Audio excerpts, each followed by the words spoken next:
আমার শহর রায়গঞ্জ নিবেদন করছে সায়নী গোল্ড এন্ড ডায়মন্ড, থানা রোড, রায়গঞ্জ।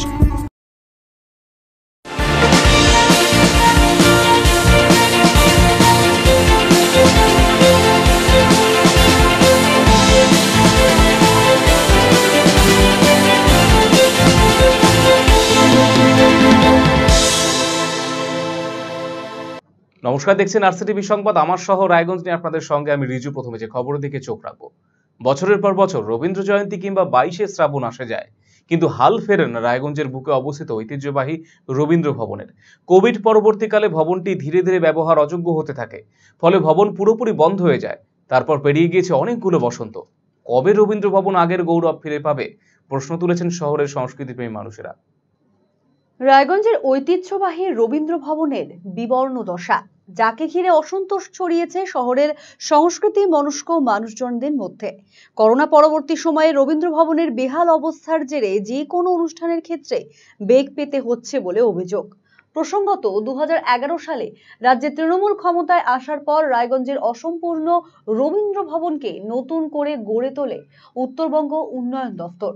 তারপর থেকেই গৌরবের সাথেই একের পর এক ছোট বড় বিভিন্ন ধরনের অনুষ্ঠানের আয়োজন করা হয়েছিল এখানে। সুষ্ঠু পরিকাঠামোর মধ্যে দিয়েই চলছিল ভবনটি, কিন্তু করোনার জেরে দীর্ঘ প্রায় 2 বছর বন্ধ থাকার পরই ধীরে ধীরে তার পরিকাঠামো বেহাল হতে থাকে। আলোকসজ্জা, সাউন্ড সিস্টেম বিকল হয়ে পড়ে, হলের দেওয়াল ও পিলারে ফাটলও দেখা যায়। এই অবস্থায় এখানে অনুষ্ঠান পুরোপুরি বন্ধ করে দেওয়া হয়, ফলে চিন্তিত শিল্পী মহল। অবিলম্বে এর হাল ফেরানোর দাবিতে সরব হয়েছেন সকলেই। সঠিক তত্ত্বাবধানের অভাবেই কি এমন সমস্যা, তা নিয়ে প্রশ্ন উঠতে শুরু করেছে। সূত্রের খবর, 2022 সালে এই ভবনটি সংস্কারের জন্য 30 লক্ষ টাকা বরাদ্দও করা হয়েছিল। কাজও এগোয় অনেকটাই, কিন্তু তারপরেও কোনো সুরাহা হয়নি।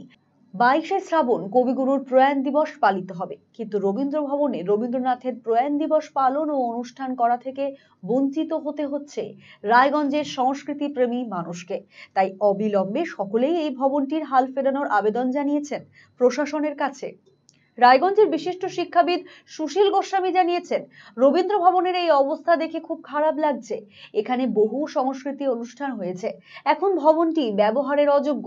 অবিলম্বে ভবনটিকে ব্যবহার উপযোগী করে তোলার দাবি জানিয়েছেন তিনি। আমাদের তো এটা খুবই খারাপ লাগছে যে রবীন্দ্রনাথের নামাঙ্কিত এই ভবনে আমাদের জেলার অন্যতম সাংস্কৃতিক অনুষ্ঠানগুলো আমরা তো করে এসেছি, বেশ কিছুদিন ধরেই আমরা করে এসেছি ভবনের উদ্বোধনের পর থেকেই, কিন্তু এখন দেখছি ভবন ব্যবহারের অযোগ্য হয়ে পড়ছে।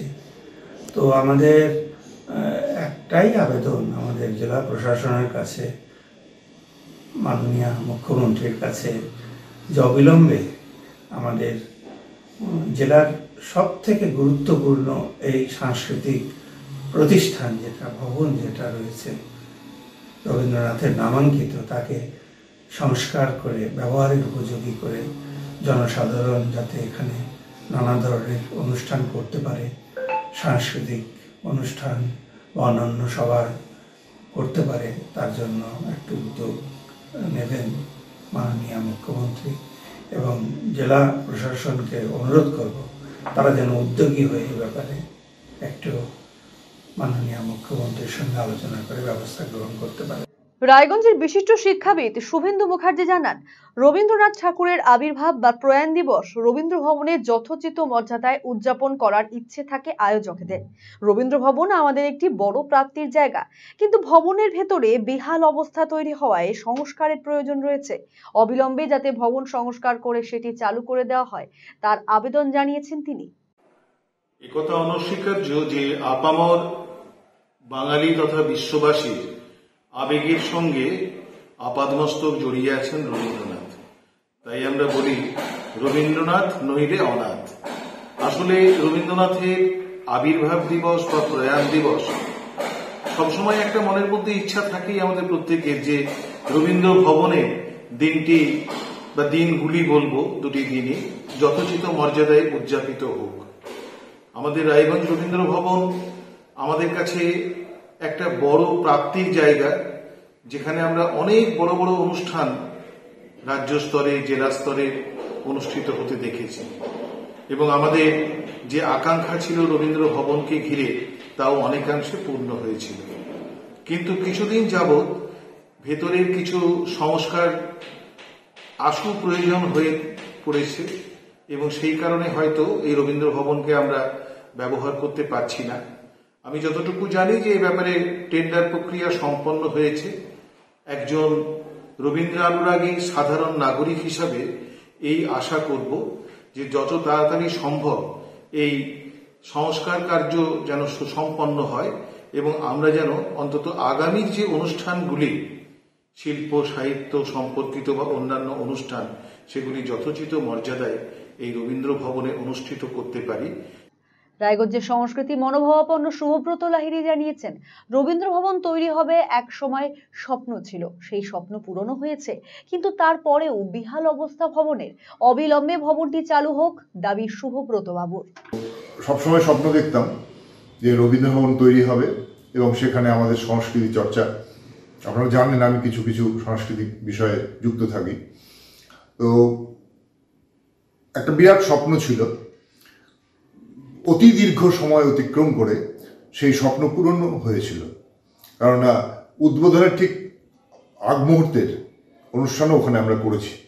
কিন্তু আজকে দীর্ঘদিন ধরে সেই রবীন্দ্র ভবন আবার সেই আগের অবস্থায় চলে গেছে। এটা খুবই দুঃখজনক। আমাদের এখানে তো অনেক ভালো ভালো মঞ্চ নেই যেখানে আমরা অনুষ্ঠান করতে পারি। সেক্ষেত্রে রবীন্দ্র ভবনের এই যে স্মৃতি, আর 22শে শ্রাবণের অনুষ্ঠান, 22শে শ্রাবণের অনুষ্ঠান রবীন্দ্র ভবনও হবে, এর থেকে তো ভালো কিছু হয় না। তার থেকে আমরা বঞ্চিত হচ্ছি। আমি আশা করব যে এই বিষয়টার দিকে প্রশাসনের নজর সঠিকভাবে পড়বে এবং তারা মানে কি বলবো, আন্তরিকতার সাথে এই ধরনের আবেদনগুলোকে রক্ষা করে চালু করে দেবে এই মঞ্চ। রায়গঞ্জের সংস্কৃতি মনোভাবাপন্ন তথা বাচিক শিল্পী জাগরী চ্যাটার্জি জানিয়েছেন, রায়গঞ্জে কোনো অনুষ্ঠান করার জন্য মঞ্চের সংখ্যা কম। রবীন্দ্র ভবন অনেকদিন ধরে তৈরি হয়েছিল, কিন্তু তারপরেও এই অবস্থা। ভবনটি অবিলম্বে চালুর দাবি জানিয়েছেন তিনিও।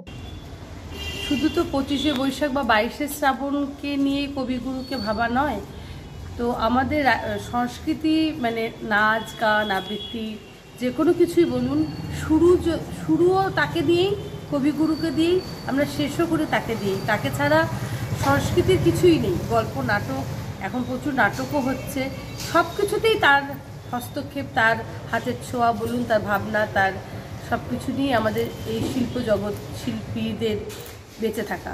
তো তার নামেই ভবন বলে শুধু নয়, রায়গঞ্জবাসী হিসেবে বলবো যে রায়গঞ্জে তো সাংস্কৃতিক দিকটা যথেষ্টই আলোকিত।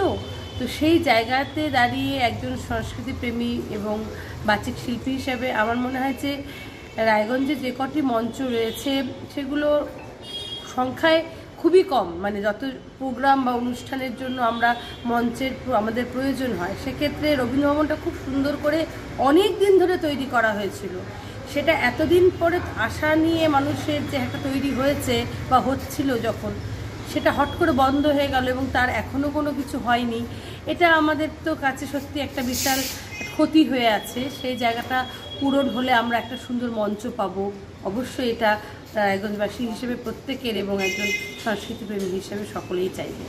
রায়গঞ্জের মহকুমা শাসক কিংসুক মাইতি জানিয়েছেন, রবীন্দ্র ভবন সংস্কারের জন্য 30 লক্ষ টাকা বরাদ্দ কাজ হয়েছে, কিন্তু তারপরেও আরো বেশ কিছু কাজ বকেয়া রয়েছে। তার জন্য ফের 30 লক্ষ টাকা বরাদ্দের প্রস্তাব পাঠানো হয়েছে। এই অর্থ বরাদ্দ হলে ভবনের পুরোপুরি কাজ সম্পন্ন হবে, ফলে ভবনটি চালু করা সম্ভব হবে বলে আশাবাদী মহকুমা শাসক। ইনফ্যাক্ট 30 লাখ টাকা স্যাংশন হয়েছিল, সেটার কাজ হয়েও গেছে, কিন্তু কাজ করতেই দেখা গেল যেহেতু রিনোভেশন হচ্ছে, কোভিডের সময় দীর্ঘদিন বন্ধ ছিল, তার ফলে আমাদের আরও কিছু এক্সট্রা কাজ করা দরকার হয়ে পড়েছিল। তার জন্য আরেকটা প্রায় 30 লাখ টাকার এস্টিমেট আমরা করে ডিপার্টমেন্টে পাঠিয়েছি ফান্ডের জন্য, কারণ না হলে টোটাল রিনোভেশনটা কমপ্লিট হয় না। কিন্তু এখন রিনোভেশন করতে গিয়ে দেখা গেছে যে অনেকগুলো প্রবলেম অ্যারাইজ করেছে, সেগুলো যতক্ষণ না মিট আপ করা যাচ্ছে আমরা চালু করার সিদ্ধান্ত নিতে পারছি না। অ্যাট দ্য সেম টাইম আমাদের হলের বাইরেতে একটা ক্র্যাক দেখা গেছে, সেইটাও এখন কতটা ফিজিবল হবে এই অবস্থায় চালু করা। তো সেই জিনিসগুলো যতক্ষণ না আমরা টেকনিক্যালি কোনো ভিউজ পাচ্ছি বা কোনো রেকমেন্ডেশন পাচ্ছি, আমরা ওটাকে চালু করতে পারছি না। কিন্তু আমাদের যে টাকাটা এসেছিলো সেই টাকার কাজ অলমোস্ট হয়ে গেছে, কিন্তু আমাদের আরও কিছু টাকা পেলে হয়তো এই কাজটা সম্পূর্ণ করে আমরা মানে রবীন্দ্র ভবনে চালু করতে পারবো। আদারওয়াইজ এখানে সিকিউরিটির ব্যাপার থাকবে মানুষজনের, তো সেই কারণে আমরা ওটা বেশি নিতে পারছি না। তবে এক্সপেক্ট করছি যদি ওই টাকাটা পেয়ে যাই আমরা বাকি কাজটা শেষ করে খুব তাড়াতাড়ি বৃন্দাবন চালু করে দিতে পারবো। RCTV সংবাদ, রায়গঞ্জ। রেশম চাষের জন্য বিশেষ সুখবর আনলো রায়গঞ্জ বিশ্ববিদ্যালয়ের সেরিকালচার বিভাগ। রেশম উৎপাদন ব্যাহতকারী দুটি মারাত্মক ব্যাকটেরিয়া শনাক্তকরণ কিট তৈরিতে মিলল সাফল্য। এই বিষয়ে সেরিকালচার বিভাগে দীর্ঘদিন ধরে চলছিল গবেষণা, শেষমেশ সাফল্য পাওয়া গেল। এতে অনেকটাই উপকৃত হবে রেশম চাষিরা। আগামীতে যাবতীয় প্রক্রিয়া শেষে এই কিট বাণিজ্যিকভাবে ব্যবহার করা হবে বলে আশাবাদী কর্তৃপক্ষ।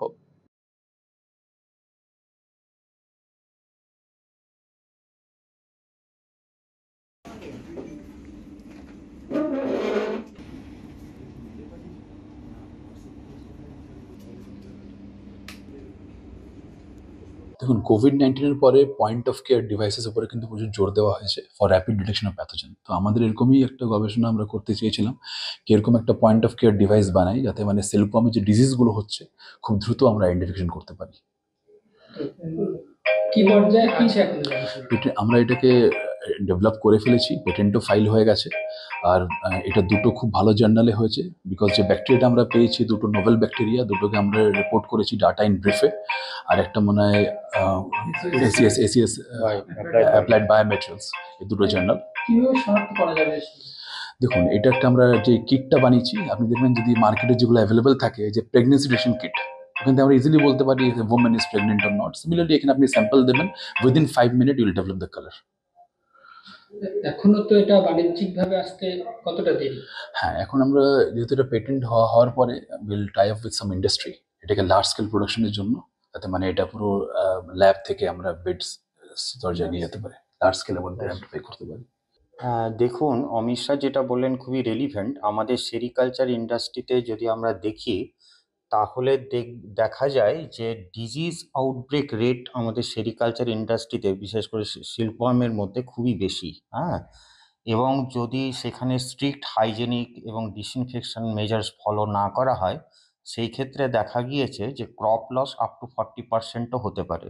তাহলে যে ক্ষেত্রে ক্রপ লস 40% হবে, সেখানে ফার্মার্সরা প্রফিট অনেকাংশেই কমে যাবে। তো সেই ক্ষেত্রে এই ধরনের একটি আবিষ্কার, যেখানে খুবই সহজ পদ্ধতিতে আমরা ডিজিজকে শনাক্ত করতে পারবো, আমার মনে হয় এই সহজ পদ্ধতির মাধ্যমে আমরা যদি তাড়াতাড়ি শর্ট আউট করতে পারি ডিজিজ ইনফেক্টেড সিলকওয়ার্মস লার্ভিকে, তাহলে ক্রপ লস থেকে অনেকাংশেই আমরা নিজেদেরকে মানে সেরিকালচার ইন্ডাস্ট্রিকে আরও বেশি ভালো করে সাস্টেনেবল করা যেতে পারে। আমার মনে হয় এই ধরনের মানে যুগ উপযোগী রিসার্চ আমাদের এই সেরিকালচার ফিল্ডে খুবই দরকার, কারণ to sustain the sericulture industry nowadays. আমাদের মূলত গবেষণার বিষয় হলো র্যাপিড ডিটেকশন কিট ডেভেলপ করা, যেটা কিনা সিল্কওয়ার্মের মানে রেশম পোকার কোনো যদি রোগ হয়ে থাকে পার্টিকুলার, তো সেটাকে খুব সহজে খুব তাড়াতাড়ি ডিটেক্ট করতে পারবে। তো আমাদের গবেষণার মূল বিষয় ছিল মানে সিল্কওয়ার্মের দুটি প্রধান যে ব্যাকটেরিয়াগুলো হয়, ব্যাকটেরিয়াল ডিজিজ যেগুলো হচ্ছে আপনার সিউডোমোনাস এবং আপনার হচ্ছে স্ট্যাফাইলোকক্কাস, এই দুটি ব্যাকটেরিয়াকে, এবং এরা খুব মারাত্মক ব্যাকটেরিয়া, সিল্কওয়ার্মে খুব সহজেই খুব মারাত্মক ক্ষতি করতে পারে। তো এদেরকে যাতে আমরা খুব সহজে চিনতে পারি, চিনে এবং প্রথম স্ক্রিনিং মানে ফার্স্ট রাউন্ডে যদি আমরা এটাকে স্ক্রিনিং করে নিতে পারি, তাহলে এর পরবর্তী যে সিল্কওয়ার্ম যে রিয়ারিং যে প্রসেসগুলো আছে সেগুলো চাষিদের ক্ষেত্রে অনেক সুবিধা হবে। তাহলে তারা প্রথম রাউন্ডেই কী করবে, না যেগুলো রোগগ্রস্ত যে সিল্কওয়ার্মগুলো হচ্ছে তাদেরকে প্রথম থেকে ওরা বাইরে বের করে দিল, দিয়ে ওরা এবং সুস্থ সবল যে সিল্কওয়ার্মগুলো পোকাগুলো থাকছে তাদেরকে নিয়ে এরা ওদের পরবর্তী যে যা প্রসেস আছে সেগুলো ওরা কন্টিনিউ করবে। এখনও অবধি রিসেন্টলি আমাদের এই গবেষণাটি হচ্ছে আমেরিকান কেমিক্যাল সোসাইটির অ্যাপ্লাইড বায়োমেটেরিয়ালস বলে একটি জার্নাল আছে, তো সেখানে আমাদের এটা প্রকাশিত হয়েছে। এবং সম্প্রতি আমরা এই গবেষণাটিকে নিয়ে একটি পেটেন্ট ফাইলও করেছি, এবং সেটি গত 5ই জুলাই পাবলিশও হয়েছে, ইন্ডিয়ান পেটেন্ট জার্নালে পাবলিশও হয়েছে।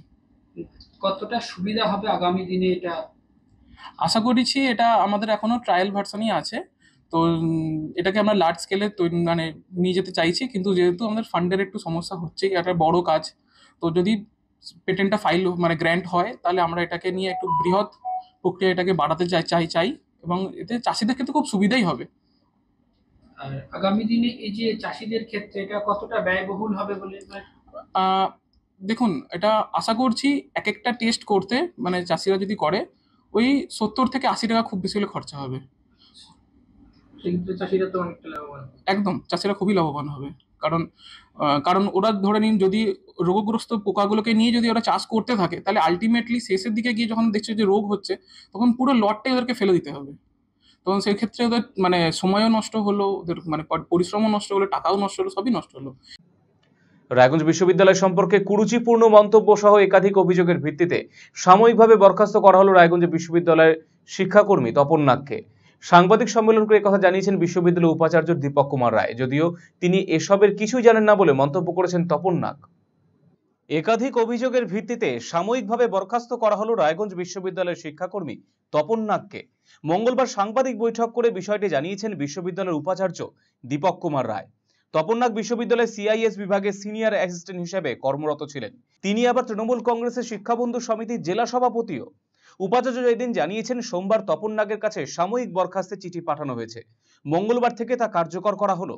এখন থেকে কোনো রকম অনুমতি ছাড়া তপন নাগ বিশ্ববিদ্যালয়ে প্রবেশ করতে পারবেন না। উপাচার্য দীপক কুমার রায় আরও জানিয়েছেন, দীর্ঘদিন ধরেই তপন নাগ বিশ্ববিদ্যালয় সম্পর্কে কুরুচিপূর্ণ মন্তব্য করে আসছিলেন। তার বিরুদ্ধে একাধিক অভিযোগও সামনে এসেছে। সম্প্রতি সিকিউরিটি এজেন্সি সংক্রান্ত বিষয়ে উস্কানিমূলক কাজ করেছিলেন তপন নাগ বলে অভিযোগ উঠেছে। পূর্বে তাকে একবার শোকজও করা হয়েছিল। তিনি কোনো রকম সন্তোষজনক উত্তর দিতে পারেননি। তাই সমস্ত দিক বিবেচনা করে তাকে সাময়িক বরখাস্ত করা হয়েছে। তার কর্মকাণ্ডের জন্য একটি তদন্ত কমিটিও গঠন করা হয়েছে। রায়গঞ্জ বিশ্ববিদ্যালয়ের একজন শিক্ষাকর্মী Tapan Kumar Nath, senior assistant, department of CIS, তাকে আমরা গতকাল সাসপেনশন লেটার পাঠিয়ে দিয়েছি এবং আজকের থেকে সেটা কার্যকারী হয়েছে। এবং এই সাসপেনশন লেটার যে পাঠিয়ে দিয়েছি এবং সাসপেনশন লেটারের মধ্যে উল্লেখ আছে দীর্ঘদিন ধরে বিশ্ববিদ্যালয় সম্পর্কিত বিভিন্ন ধরনের কুরুচিকর মন্তব্য তিনি করে যাচ্ছিলেন। বিভিন্ন ধরনের অভিযোগ নানা সময়ে নানাভাবে এসছে।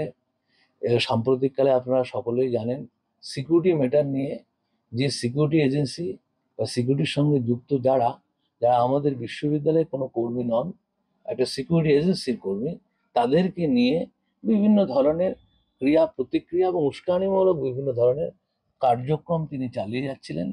এবং পেপারে অনেক সময় বিশ্ববিদ্যালয় বিরোধী বেশ কিছু স্টেটমেন্ট এরকম অনেক অভিযোগ তার নামে এসছে। আপনারা জানেন ইতিপূর্বে বিশ্ববিদ্যালয় প্রতিষ্ঠিত হওয়ার পরে তিনি একবার সাসপেনশনে ছিলেন, অনেকগুলো ইনকোয়ারি হয়েছে। আমি চেয়ারে বসার পরেও তাকে শোকজ লেটার দিয়েছি এবং শোকজ লেটারেও ঠিকঠাক উত্তর আমরা পাইনি, আমাদের সঙ্গে সেভাবে কমিউনিকেট করেননি। এরকম বিভিন্ন অভিযোগ শিক্ষক, শিক্ষাকর্মী, আধিকারিক সকলের কাছ থেকে আমরা পেয়েছি এবং সমস্ত কিছু মিলে আমরা একটা সিদ্ধান্ত নিয়েছি আজকের থেকে ওনাকে সাসপেনশনে রাখছি। বিশ্ববিদ্যালয়ে ঢুকতে গেলে পারমিশন নিতে হবে, পারমিশন ছাড়া বিশ্ববিদ্যালয়ে ঢোকা যাবে না। এবং তার সঙ্গে আমরা একটা এনকোয়ারি কমিটিও করছি। সেই এনকোয়ারি কমিটির মধ্য দিয়ে তাকে কেন্দ্র করে যে সমস্ত অভিযোগ রয়েছে সেই অভিযোগগুলো এনকোয়ারি কমিটি খতিয়ে দেখবে। অন্যদিকে অবশেষে মুখ খুললেন রায়গঞ্জ বিশ্ববিদ্যালয়ের শিক্ষাকর্মী তপন নাগ। সংবাদ মাধ্যমেও মুখোমুখি হয়ে তিনি জানালেন, বরখাস্ত হওয়ার কোনো চিঠি তিনি পাননি, এমন কোনো বিষয় তার জানা নেই। বিভিন্ন জায়গা থেকে শুনতে পাচ্ছি, কিন্তু এরকম কোনো চিঠি আমি এখনো পর্যন্ত পাইনি। আর এরকম যদি কোনো ব্যাপার আপনাদের কাছে থেকে থাকে তাহলে আপনার আমাদের যে দলীয় নেতৃত্ব যারা আছে, আমাদের সম্মানীয় জেলা প্রেসিডেন্ট আছে, রাজ্য আমাদের যে সারা বাংলা তৃণমূল শিক্ষাবন্ধু সমিতি রাজ্য প্রেসিডেন্ট আছে, যা বলা তাই বলবে। বিশ্ববিদ্যালয় কর্তৃপক্ষ যদি সাসপেনশন লেটার আপনাকে দেয়, সেই ক্ষেত্রে দল এই বিষয়টা আমি তো জানি না। আপনারা প্রশ্ন করলেন যে আমার পদ কি, দলীয় পদ। আমি দলীয় পদ বললাম, আর দলীয় পদের ব্যাপারটা যদি থাকে তাহলে অবশ্যই দলের মাথাটা দেখবে। সেরকম যদি সাসপেনশন লেটার আপনার কাছে আসে তাহলে আপনি কি করবেন? সাসপেনশন লেটার আসলে আমার দলের যারা, আমি একটা দলের গাইডেন্সে চলি, তাদের সাথে আলোচনা করবো। রাজ্যের যেমন সারা বাংলা তৃণমূল শিক্ষাবন্ধু সমিতির জেলা সভাপতি আছে, তার সাথে তার পরামর্শ নেব। আমাদের এখানে জেলা প্রেসিডেন্ট আছে, বিধায়ক, সম্মানীয় বিধায়ক আছেন, তারা যেভাবে গাইড করবেন সেভাবে চলবে। কি কারণে সাসপেনশন? আমি সাসপেনশন হয়েছি আপনাদেরকে প্রথম শুনলাম, কি কারণটা তো সেকেন্ডারি কোশ্চেন, আপনাদের মুখে শুনলাম, শুনেই আমি আমার রাজ্য নেতৃত্ব এবং জেলা নেতৃত্বকে জানিয়েছি, যা বলার তারা বলবেন। জেলা প্রশাসনের কাছে মানবিক আবেদন জানিয়ে একটি সভার আয়োজন করল উত্তর দিনাজপুর জেলা MJNREGS ভেন্ডার্স অ্যাসোসিয়েশন। মঙ্গলবার রায়গঞ্জ সুপার মার্কেটে অবস্থিত চেম্বার অফ কমার্সের সভাকক্ষে আয়োজিত এই সভায় সমস্ত ভেন্ডাররা একত্রিত হয়েছিলেন। তারা তাদের বকেয়া টাকার দাবিতে সরব হন। সংগঠনের সদস্য উৎপল ঘোষ জানিয়েছেন 3 বছর ধরে 100 দিনের প্রকল্পে নির্মাণ সরঞ্জাম সরবরাহ করেও মেলেনি পেমেন্ট। বহু ক্ষুদ্র ঠিকাদার এবং ভেন্ডাররা ধার করে পুঁজি বিনিয়োগ করে কাজে নেমেছিলেন। তারা আজ সর্বশান্ত আত্মহত্যার পথ বেছে নিচ্ছেন। তারা অনেকেই পাওনাদারের চাপে বাড়ি ছেড়েছেন। এ জেলায় মোট 270 কোটি টাকা বকেয়া রয়েছে। অবিলম্বে দুরবস্থা কাটানোর জন্য জেলা প্রশাসনের কাছে মানবিক আবেদন জানিয়েছে ভেন্ডার সংগঠন। কারণ আমরা দীর্ঘ 3 বছর ধরে যারা আমরা 100 দিনের কাজ করেছি, মেটেরিয়ালস দ্রব্য মানে নির্মাণ সামগ্রী সাপ্লাইয়ের কাজ করেছি, গত 3 বছর ধরে আমরা কোনো পয়সা করি পাচ্ছি না, তার কোনো বিল পাচ্ছি না। অথচ অনেক বিল সাবমিট হয়ে গেছে। বহু ছোটোখাটো ঠিকাদার আছে, বহু ছোটো ছোটো ভেন্ডার আছে যারা মানুষের কাছে, মহাজনদের কাছ থেকে পয়সা ধার করে তাদের স্বল্প পুঁজি এই কাজে লাগিয়েছিল। তারা আজকে সর্বশান্ত। অনেকে আত্মহত্যার জায়গায় চলে গেছে, অনেকে বাড়িঘর ছেড়ে ভিন রাজ্যে গিয়ে আশ্রয় নিচ্ছে এই পাওনাদারদের চাপে। এই পরিস্থিতিতে আমরা উত্তর দিনাজপুরের সমস্ত এই ভেন্ডার্সরা আজকে এই সভায় মিলিত হয়েছি। আগামী দিনে আমরা আমাদের জেলা সমাহর্তার কাছে একটা মানবিক আবেদন রাখব, যাতে আমাদের এই দাবি দেওয়াটাকে মানবিক দৃষ্টিভঙ্গি থেকে দেখে ঊর্ধ্বতন কর্তৃপক্ষের কাছে পৌঁছে দেওয়া যায় এবং এই আমাদের যে আর্থিক দুরবস্থা সেটা দূর করতে উনি সচেষ্ট হবেন, এই আমরা আশা রাখি। কাদেরকে আপনার প্রায় 270 কোটি টাকা। আমার শহর রায়গঞ্জ এখনকার মতো এই পর্যন্ত। উঠানো সমস্ত খবরের জন্য চোখ রাখুন RCTV সংবাদে। নমস্কার।